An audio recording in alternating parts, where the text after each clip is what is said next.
I like the video, the one you did where you went into the one neighborhood and the guy broke your windshield. Oh, that's recent. Yeah, I remember that. Yeah. Could you explain that? Tell Jack, if Jack hasn't seen this one. I watched the whole video. I thought it was wild what happened. The short version is our shop's in Huntington Beach, but we stay in Costa Mesa. So every day that we're in town, we're here for a few days a week, and then we go home for 10 days, and then we come back to town to work. So when we're in town, we stay at this hotel we've been staying at for years now. One of the managers was a fan of the channel, and now we're friends. We've stayed there. It's like our home away from home. So we drive from Costa Mesa to Huntington Beach, same route every day.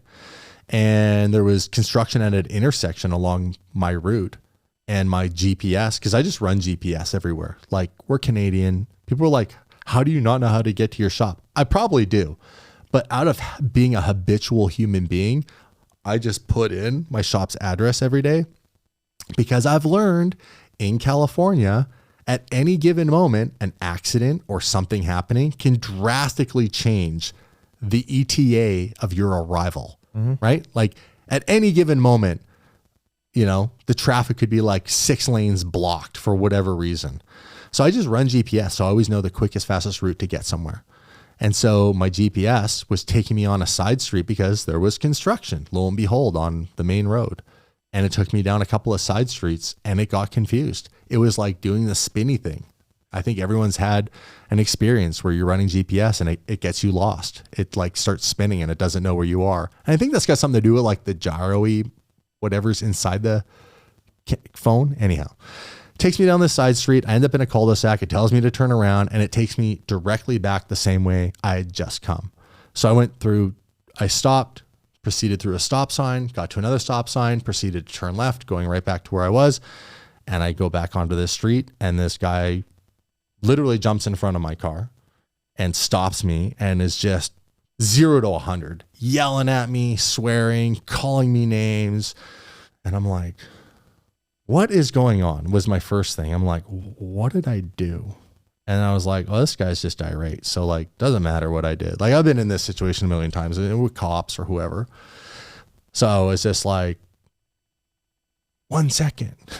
I grab my camera, which is like a Sony FX3, like not a small camera. Yeah. I grab my camera with a big mic on top, and I turn it on, I roll the window down, and I go, what's your problem? And he just kept going off. He went off, his wife went off, his buddy, he was a construction company worker guy whose house they were working on. That guy came over and started yelling at me. And you can watch the video for the rest, but eventually he told one of his workers, he's like over here talking to me, and another guy's talking to me, and my car's right here. And he's telling that guy back on the property that they're working on across the street, closer to my car. He's like, jump in his car and drive it away, because my door was open and the car was still running. So you got out of your car? I got out of my car because I heard a thud. I thought one of them kicked my car. So I'm like, yeah, I'm 230. I'm 44. I've boxed and or have some fighting experience of 20 plus years. Like, I'm confident again in carrying myself. If somebody wants to treat me or my property disrespectfully, I will escalate things legally and appropriately. So someone kicks my car, I will get out. Someone wants to kick me, I will kick back. And I'm a good kicker. So anyhow, that's kind of where it was going, right? Okay. I was like, not intimidated. And the moment, I wasn't intimidated by 3 people until they all surrounded me. Then I was extremely intimidated by them. And then I was like, okay, this is probably a bad situation. I probably, just need to get in my car and leave. And then before I could, like, the guy was like, yeah, get in his car and take it away. And I don't know if the guy who hit the car just couldn't hear what his boss was saying or felt pressure that his boss was yelling at him, telling him to do something. But instead of getting in my car and driving it away, which probably would have been a better option, for whatever reason, he went in the truck, grabbed a sledgehammer and smashed my windshield, which is the most textbook, like, clickbait setup thing that so many supercar people have done, that everybody thought it was fake at first. But it wasn't, because the cops came and arrested said guy.